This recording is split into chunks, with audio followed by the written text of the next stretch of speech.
Okay, so the first thing I want to do before I begin anything else is write down my name and period. Okay. So make sure that all of you have a pen and pencil. We will be starting off with the definition for complementary colors. So complementary colors. Two colors that are directly across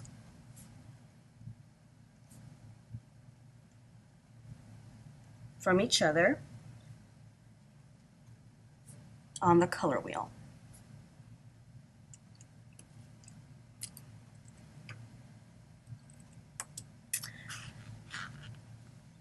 And let me go ahead and zoom out of this so that I can go ahead and begin painting.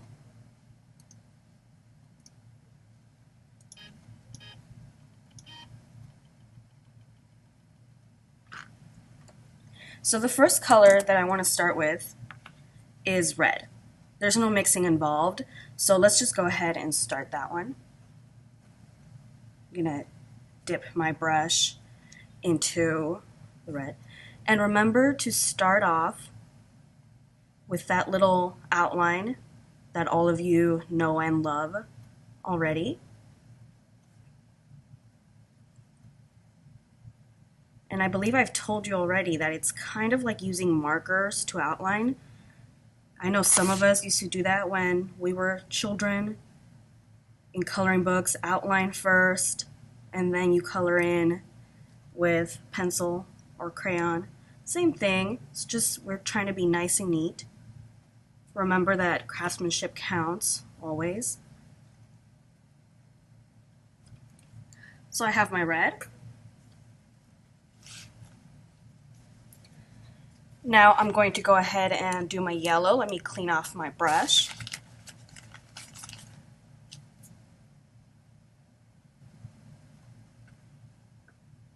Start doing my outline here.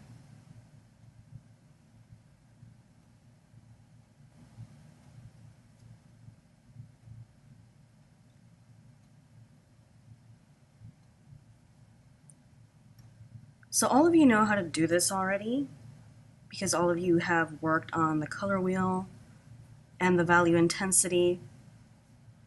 So some of this will just be review and a reminder for you of what complementary colors are. And then I'm going to go ahead and do my blue because it doesn't require any mixing as well.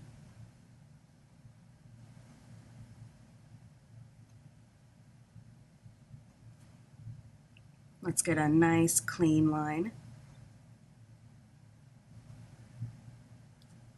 And I may be going a little too fast. That's okay.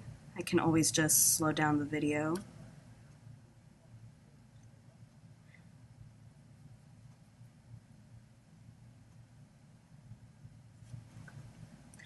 Okay, so there we have the three primary colors.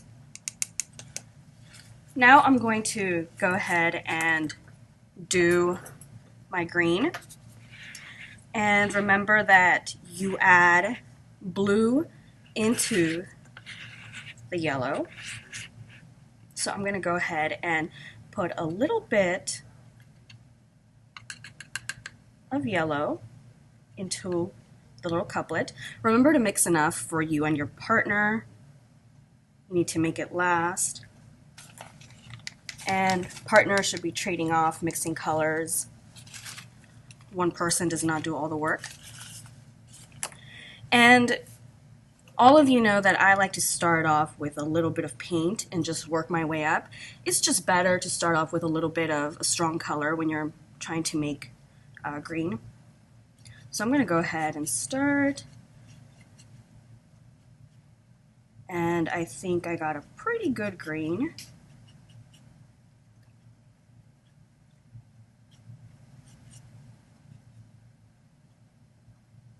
Okay. So I'm going to make my outline.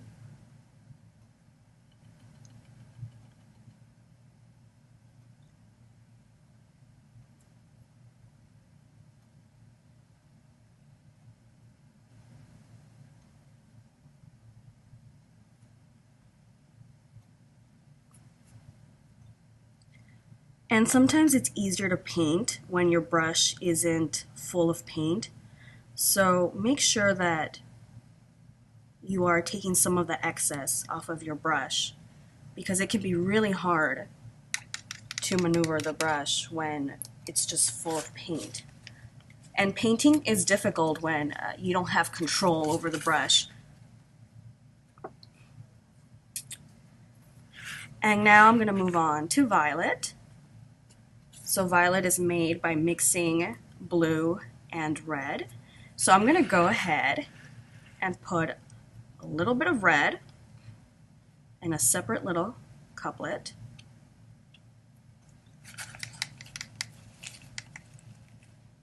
I'm going to wash my brush because I don't want to put any of the red into my blue. And I'm going to take a little bit of blue. So hopefully all of you can see that. And I'm going to mix it into that red to create violet.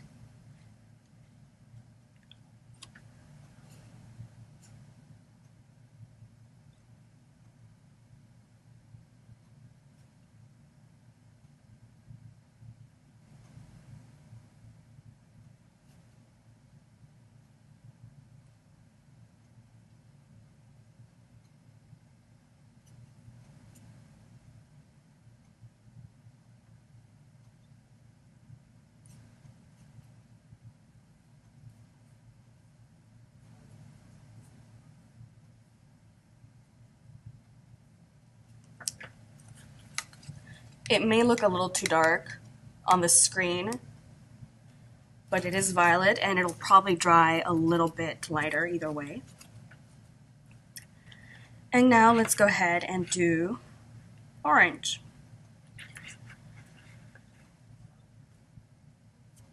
So first I will put a little bit of the yellow into a separate couplet.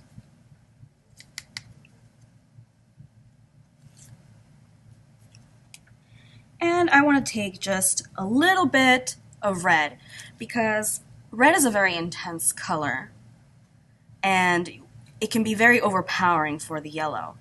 So we don't want to add too much.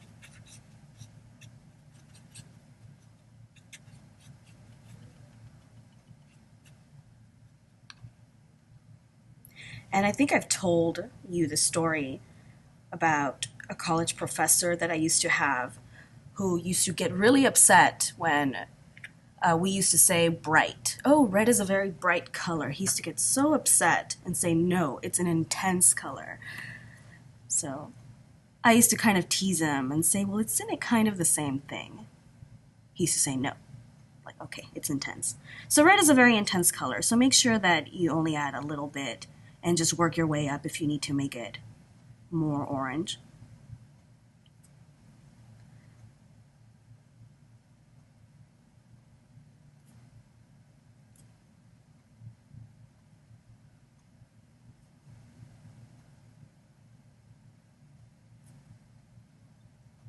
And I know some of you were a little disappointed when you didn't get full credit because your value intensity worksheet was a little too messy.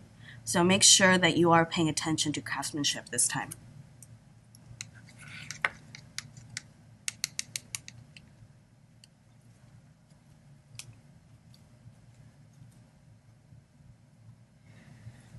Okay, and now we're going to move on to yellow-green. Now, the way that I remember how to properly make yellow-green is to always look at the first word of the hue, yellow, which means that yellow is going to be more dominant in the color combination. So I'm going to go ahead and take a little bit of yellow. And if you have some of that leftover green, you can go ahead and just add it in there. If not, just go ahead and make a little bit more green and add it into the yellow. So let's see, hopefully this comes out good. And it looks like I got it pretty good yellow-green.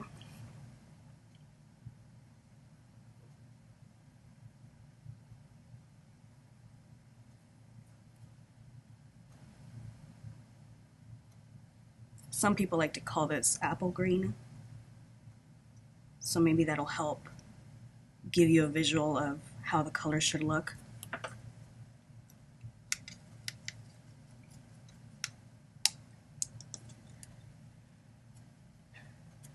And now I'm going to make red violet.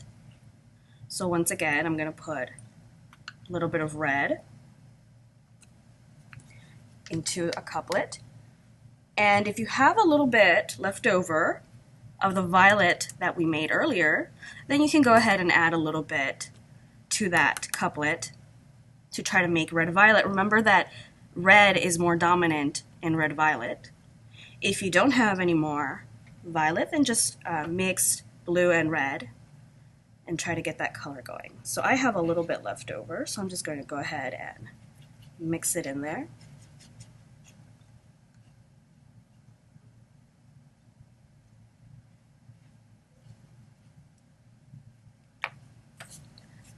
And let me go ahead and take off some of this excess. Remember that it can be very hard to maneuver the brush when it has too much paint.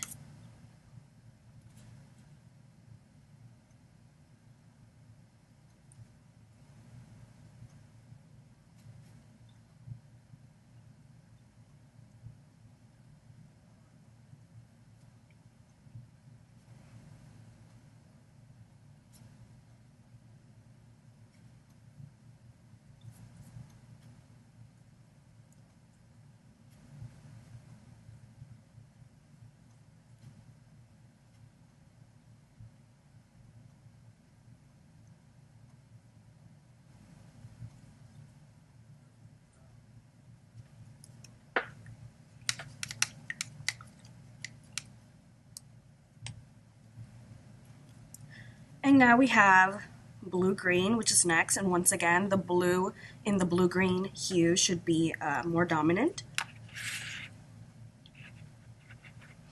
So I'm going to go ahead and take some of my green from earlier, because I still have a little bit left over, and hopefully that's enough. I think it will be enough since it's just for me. Since you are working with partners, maybe you will have to create a little bit more. And I'm just going to take a little bit of this blue so you can see how much I'm actually adding. Let me see, can you see? Let me get a little bit closer.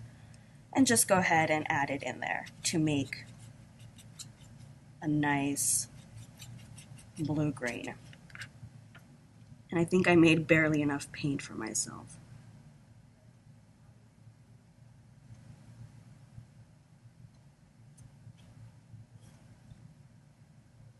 Get that border going around that inner line.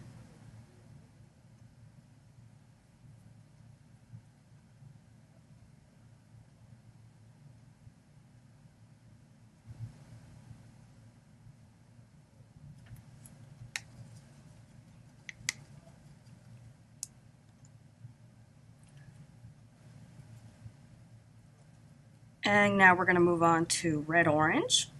The red should be more dominant, so it should look a bit more fiery than this orange that we had here, which might look a little too intense here on the projector, but it does look pretty orange on the worksheet itself.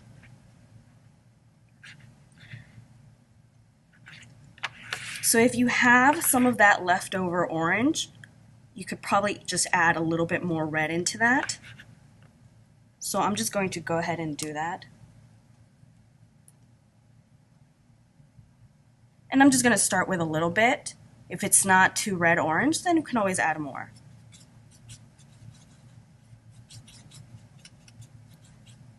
And I think I got a pretty good red-orange.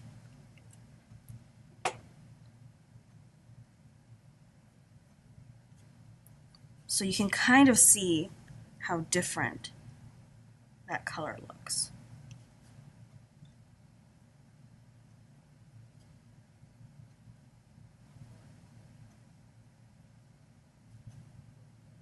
Try to get it in that little corner right there and stay nice and neat.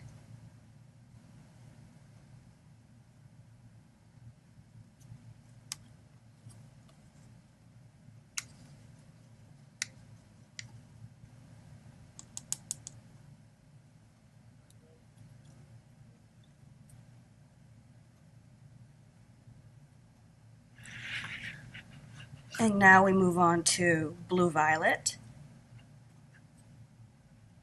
And I may have a little bit of, no, I think I'm gonna have to make more violet.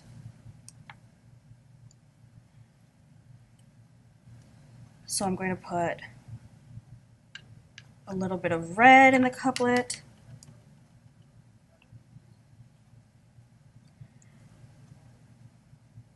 A little bit of blue.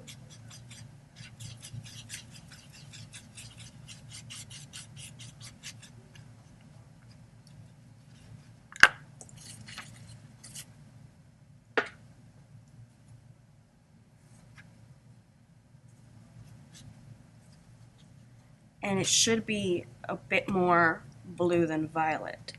So maybe I'll add a little bit more just to make it a bit more blue.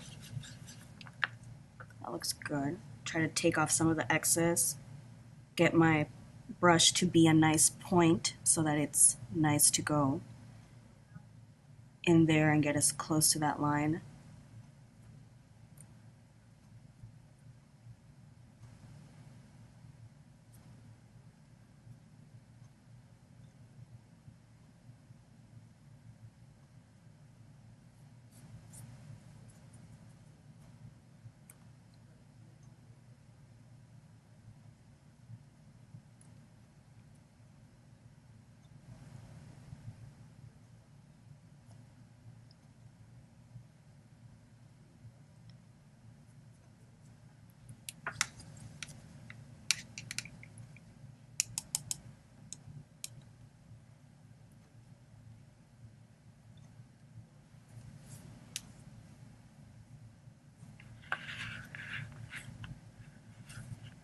And last we have yellow-orange. And I don't have any other little couplet here, so I'm just going to do it in this little middle space. And add a little bit of orange to that. If not, you can always just mix more orange and add a little bit to the yellow-orange. Remember that it should be more yellow than orange because yellow-orange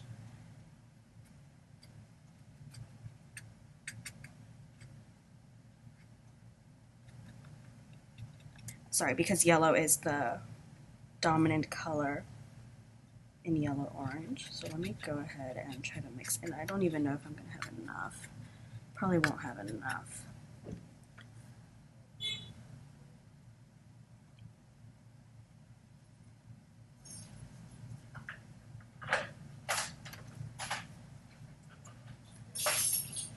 And Ms. Brown just walked in. Good morning, Ms. Brown. Good morning. Are you videotaping? Yes, I am. You want to say hi to the class? Hi.